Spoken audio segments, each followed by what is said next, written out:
নমস্কার বন্ধুরা, আমি ভালো আছি। আশা করি তোমরা অনেক ভালো আছো। আজকে আমি তোমাদের সাথে শেয়ার করব একটা বাস্তব ঘটনা। তো এখন আমি চলে এসেছি চিড়িয়াটাপ্পু বিচ।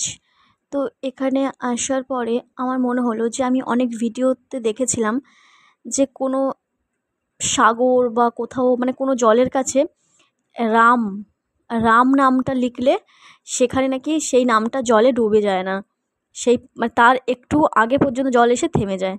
ভিডিওতে দেখেছিলাম, তো আমি ভাবলাম ঠিক আছে আমি একবার ট্রাই করি। তো আমিও যখন চলে এসেছি একটা বিচে, তো এখানে আমি ট্রাই করি। দেখো, আমি প্রথমে দেখলাম যে কোন পর্যন্ত জল এসছে, দেখলাম এই পর্যন্ত জল এসছে। তারপরে এখানে একটু মানে অনেক ভিজে ছিল, যে কারণে আমি লিখতে পারছিলাম না। তো একটু সরে এসে এদিকে রাম নামটা লিখলাম।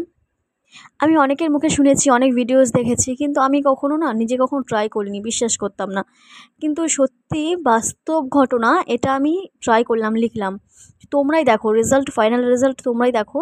জলটা আসছে, তার আগে পর্যন্ত কিন্তু আমি যেখানে রাম নামটা লিখেছি ওটা টপকে আরও এইদিকে চলে আসছিল। এখন দেখো জলটা আসছে, ঠিক আছে, আসছে, আরও আসবে, দাঁড়াও দেখো, আরও আসবে। জলটা আসবে, এসে রাম নামটা কিন্তু ধুয়ে যাবে না। দেখো জাস্ট কোথায় এসে শুধু থেমে গেছে দেখো। সত্যি জয় শ্রীরাম।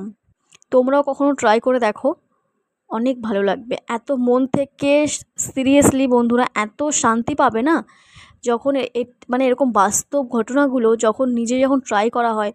সত্যি আমি তো ভাবতেই পারি। একটা ঢেউ কিন্তু প্রচণ্ড, অনেক গতিতে জলের ঢেউটা আসছে, আসার পর ঠিক ওখানে এসে থেমে যাচ্ছে।